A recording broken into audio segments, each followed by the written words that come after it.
Volume 1, Chapter 6. Isabel Archer was a young person of many theories. Her imagination was remarkably active. It had been her fortune to possess a finer mind than most of the persons among whom her lot was cast, to have a larger perception of surrounding facts, and to care for knowledge that was tinged with the unfamiliar. It is true that among her contemporaries she passed for a young woman of extraordinary profundity, for these excellent people never withheld their admiration from a reach of intellect of which they themselves were not conscious, and spoke of Isabel as a prodigy of learning, a creature reported to have read the classic authors in translations.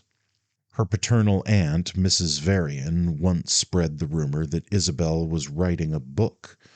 Mrs. Varian, having a reverence for books, and averred that the girl would distinguish herself in print.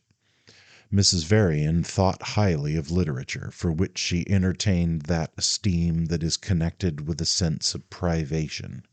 Her own large house, remarkable for its assortment of mosaic tables and decorated ceilings, was unfurnished with a library, and in the way of printed volumes contained nothing but half a dozen novels in paper on a shelf in the apartment of one of the Miss Varians. Practically, Mrs. Varian's acquaintance with literature was confined to the New York Interviewer.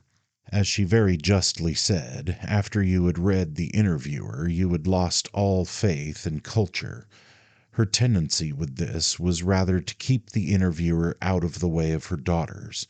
She was determined to bring them up properly, and they read nothing at all. Her impression with regard to Isabel's labors was quite illusory. The girl had never attempted to write a book and had no desire for the laurels of authorship. She had no talent for expression and too little of the consciousness of genius. She only had a general idea that people were right when they treated her as if she were rather superior. Whether or no she were superior, people were right in admiring her if they thought her so, for it seemed to her often that her mind moved more quickly than theirs, and this encouraged an impatience that might easily be confounded with superiority. It may be affirmed without delay that Isabel was probably very liable to the sin of self-esteem. She often surveyed with complacency the field of her own nature. She was in the habit of taking for granted, on scanty evidence, that she was right. She treated herself to occasions of homage.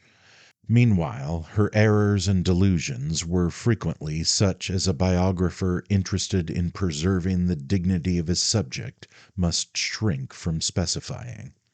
Her thoughts were a tangle of vague outlines which had never been corrected by the judgment of people speaking with authority. In matters of opinion she had had her own way, and it had led her into 1,000 ridiculous zigzags. At moments she discovered she was grotesquely wrong, and then she treated herself to a week of passionate humility. After this she held her head higher than ever again, for it was of no use. She had an unquenchable desire to think well of herself. She had a theory that it was only under this provision life was worth living, that one should be one of the best, should be conscious of a fine organization.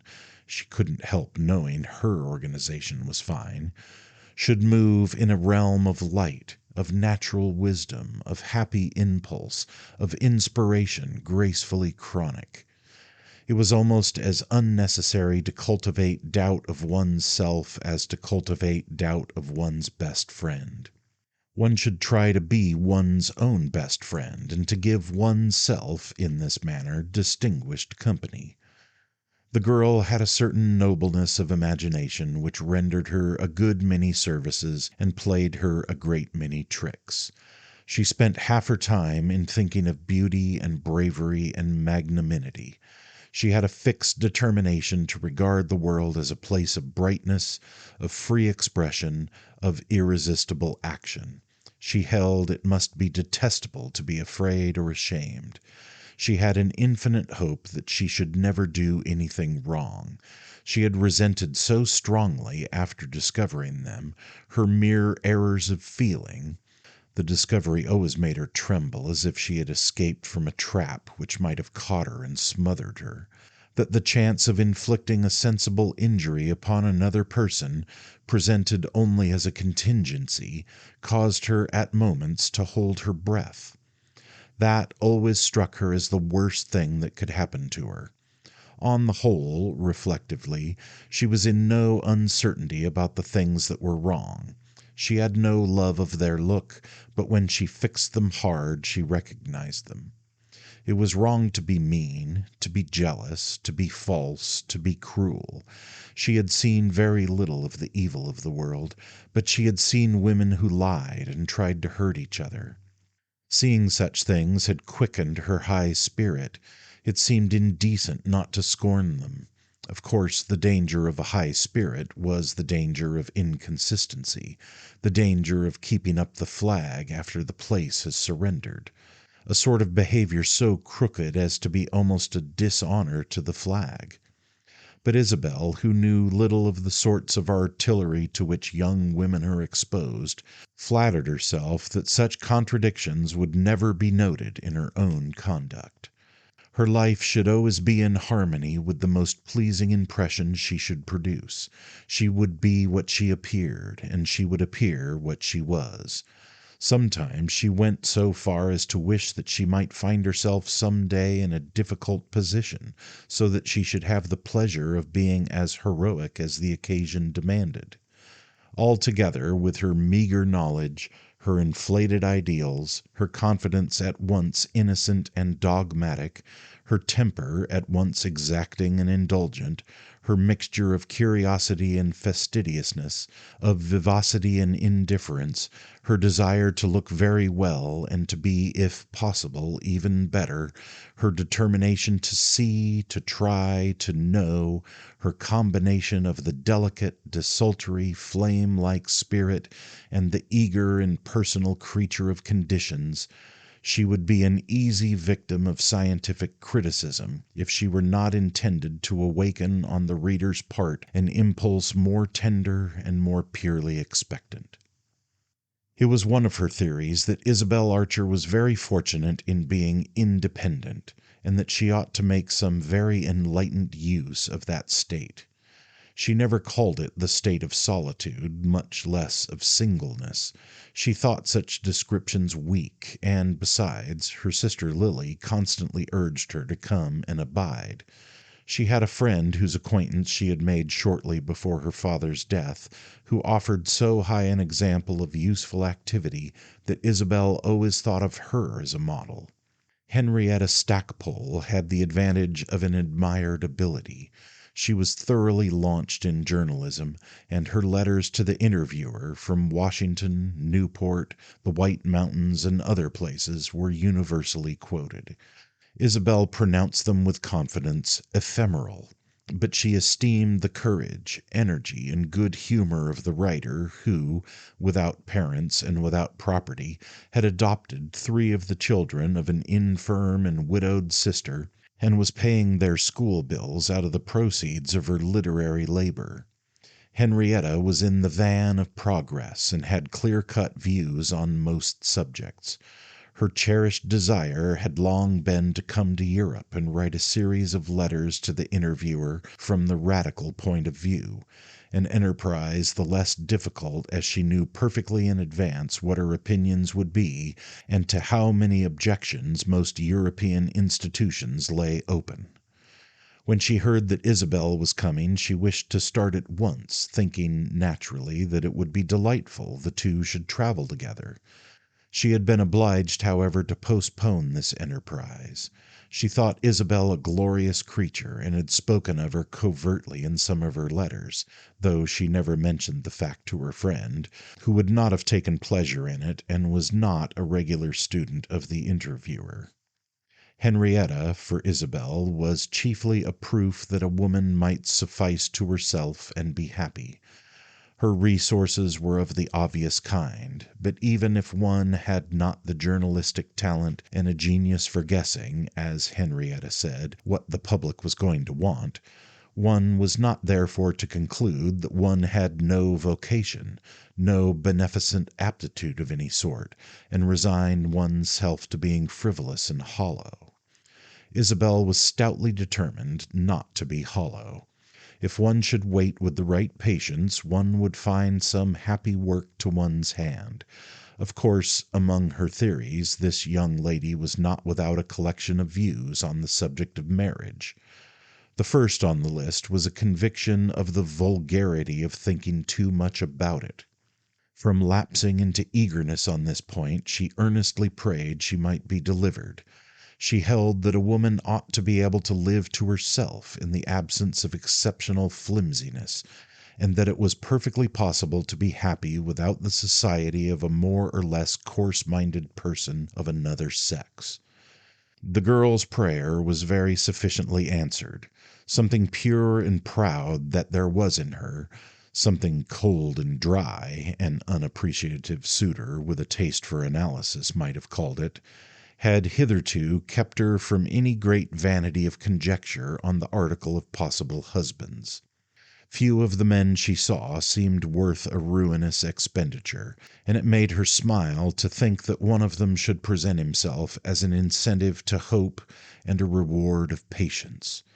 Deep in her soul, it was the deepest thing there, lay a belief that if a certain light should dawn she should give herself completely. But this image, on the whole, was too formidable to be attractive. Isabel's thoughts hovered about it, but they seldom rested on it long. After a little it ended in alarms. It often seemed to her that she thought too much about herself. You could have made her color any day of the year by calling her a rank egoist. She was always planning out her development, desiring her perfection, observing her progress. Her nature had, in her conceit, a certain garden-like quality, a suggestion of perfume and murmuring boughs, of shady bowers and lengthening vistas, which made her feel that introspection was, after all, an exercise in the open air, and that a visit to the recesses of one's spirit was harmless when one returned from it with a lapful of roses. But she was often reminded that there were other gardens in the world than those of her remarkable soul, and that there were, moreover, a great many places which were not gardens at all, only dusky, pestiferous tracts, planted thick with ugliness and misery. In the current of that repaid curiosity on which she had lately been floating, which had conveyed her to this beautiful old England and might carry her much further still, she often checked herself with the thought of the thousands of people who were less happy than herself, a thought which for the moment made her fine, full consciousness appear a kind of immodesty. What should one do with the misery of the world in a scheme of the agreeable for one's self? It must be confessed that this question never held her long. She was too young, too impatient to live, too unacquainted with pain. She always returned to her theory that a young woman whom, after all, everyone thought clever, should begin by getting a general impression of life. This impression was necessary to prevent mistakes, and after it should be secured, she might make the unfortunate condition of others a subject of special attention. England was a revelation to her, and she found herself as diverted as a child at a pantomime. In her infantine excursions to Europe she had seen only the Continent, and seen it from a nursery window. Paris, not London, was her father's Mecca, and into many of his interests there his children had naturally not entered. The images of that time, moreover, had grown faint and remote, and the old world quality in everything that she now saw had all the charm of strangeness. Her uncle's house seemed a picture made real. No refinement of the agreeable was lost upon Isabel. The rich perfection of Gardencourt at once revealed a world and gratified a need. The large, low rooms with brown ceilings and dusky corners, the deep embrasures and curious casements, the quiet light on dark, polished panels, the deep greenness outside that seemed always peeping in, the sense of well-ordered privacy in the center of the property, a place where sounds were felicitously accidental, where the tread was muffled by the earth itself, and in the thick, mild air all friction dropped out of contact, and all shrillness out of talk. These things were much to the taste of our young lady, whose taste played a considerable part in her emotions. She formed a fast friendship with her uncle, and often sat by his chair when he had had it moved out to the lawn. He passed hours in the open air, sitting with folded hands like a placid, homely household god, a god of service who had done his work and received his wages and was trying to grow used to weeks and months made up only of off days. Isabel amused him more than she suspected. The effect she produced upon people was often different from what she supposed, and he frequently gave himself the pleasure of making her chatter. It was by this term that he qualified her conversation, which had much of the point observable in that of the young ladies of her country, to whom the ear of the world is more directly presented than to their sisters in other lands. Like the mass of American girls, Isabel had been encouraged to express herself. Her remarks had been attended to. She had been expected to have emotions and opinions. Many of her opinions had doubtless but a slender value, many of her emotions passed away in the utterance, but they had left a trace in giving her the habit of seeming at least to feel and think, and in imparting moreover to her words, when she was really moved, that prompt vividness which so many people had regarded as a sign of superiority. Mr. Touchette used to think that she reminded him of his wife when his wife was in her teens. It was because she was fresh and natural and quick to understand, to speak, so many characteristics of her niece, that he had fallen in love with Mrs. Touchette. He never expressed this analogy to the girl herself, however, for if Mrs. Touchette had once been like Isabel, Isabel was not at all like Mrs. Touchette. The old man was full of kindness for her. It was a long time, as he said, since they had had any young life in the house, and our rustling, quickly moving, clear-voiced heroine was as agreeable to his sense as the sound of flowing water. He wanted to do something for her and wished she would ask it of him. She would ask nothing but questions. It is true that of these she asked a quantity. Her uncle had a great fund of answers, though her pressure sometimes came in forms that puzzled him. She questioned him immensely about England, about the British Constitution, the English character, the state of politics, the manners and customs of the royal family, the peculiarities of the aristocracy, the way of living and thinking of his neighbors. And in begging to be enlightened on these points, she usually inquired whether they corresponded with the descriptions in the books. The old man always looked at her a little with his fine dry smile while he smoothed down the shawl spread across his legs. "The books?" he once said. "Well, I don't know much about the books. You must ask Ralph about that. I've always ascertained for myself, got my information in the natural form. I never asked many questions even. I just kept quiet and took notice. Of course, I've had very good opportunities, better than what a young lady would naturally have. I'm of an inquisitive disposition, though you mightn't think it if you were to watch me. However much you might watch me, I should be watching you more. I've been watching these people for upwards of 35 years, and I don't hesitate to say that I've acquired considerable information. It's a very fine country on the whole, finer perhaps than what we give it credit for on the other side. Several improvements I should like to see introduced, but the necessity of them doesn't seem to be generally felt as yet. When the necessity of a thing is generally felt, they usually manage to accomplish it. but they seem to feel pretty comfortable about waiting till then. I certainly feel more at home among them than I expected to when I first came over. I suppose it's because I've had a considerable degree of success. When you're successful, you naturally feel more at home." "Do you suppose that if I'm successful I shall feel at home?" Isabel asked. "I should think it very probable, and you certainly will be successful. They like American young ladies very much over here. They show them a great deal of kindness. But you mustn't feel too much at home, you know." "Oh, I'm by no means sure it will satisfy me," Isabel judiciously emphasized. "I like the place very much, but I'm not sure I shall like the people." "The people are very good people, especially if you like them." "I've no doubt they're good," Isabel rejoined, "but are they pleasant in society?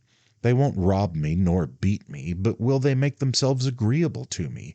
That's what I like people to do. I don't hesitate to say so, because I always appreciate it. I don't believe they're very nice to girls. They're not nice to them in the novels." "I don't know about the novels," said Mr. Touchette. "I believe the novels have a great deal, but I don't suppose they're very accurate. We once had a lady who wrote novels staying here. She was a friend of Ralph's, and he asked her down. She was very positive, quite up to everything, but she was not the sort of person you could depend on for evidence. Too free of fancy, I suppose that was it. She afterwards published a work of fiction in which she was understood to have given a representation, something in the nature of a caricature, as you might say, of my unworthy self. I didn't read it, but Ralph just handed me the book with the principal passages marked. It was understood to be a description of my conversation, American peculiarities, nasal twang, Yankee notions, stars and stripes. Well, it was not at all accurate. She couldn't have listened very attentively. I had no objection to her giving a report of my conversation, if she liked, but I didn't like the idea that she hadn't taken the trouble to listen to it. Of course I talk like an American. I can't talk like a Hottentot. However I talk, I've made them understand me pretty well over here. But I don't talk like the old gentleman in that lady's novel. He wasn't an American. We wouldn't have him over there at any price. I just mention that fact to show you that they're not always accurate. Of course, as I've no daughters, and Mrs. Touchette resides in Florence, I haven't had much chance to notice about the young ladies. It sometimes appears as if the young women in the lower class were not very well treated, but I guess their position is better in the upper and, even to some extent, in the middle. "Gracious!" Isabel exclaimed. "How many classes have they? About 50, I suppose." "Well, I don't know that I ever counted them. I never took much notice of the classes. That's the advantage of being an American here. You don't belong to any class." "I hope so," said Isabel. "Imagine one's belonging to an English class." "Well, I guess some of them are pretty comfortable, especially towards the top. But for me there are only two classes, the people I trust and the people I don't. Of those two, my dear Isabel, you belong to the first." "I'm much obliged to you," said the girl quickly. Her way of taking compliments seemed sometimes rather dry. She got rid of them as rapidly as possible. But as regards this she was sometimes misjudged. She was thought insensible to them, whereas in fact she was simply unwilling to show how infinitely they pleased her. To show that was to show too much. "I'm sure the English are very conventional," she added. "They've got everything pretty well fixed," Mr. Touchette admitted. "It's all settled beforehand. They don't leave it to the last moment." "I don't like to have everything settled beforehand," said the girl. "I like more unexpectedness." Her uncle seemed amused at her distinctness of preference. "Well, it's settled beforehand that you'll have great success," he rejoined. "I suppose you'll like that." "I shall not have success if they're too stupidly conventional. I'm not in the least stupidly conventional. I'm just the contrary. That's what they won't like." "No, no, you're all wrong," said the old man. "You can't tell what they'll like. They're very inconsistent. That's their primary interest." "Ah, well," said Isabel, standing before her uncle with her hands clasped about the belt of her black dress and looking up and down the lawn, "that will suit me perfectly."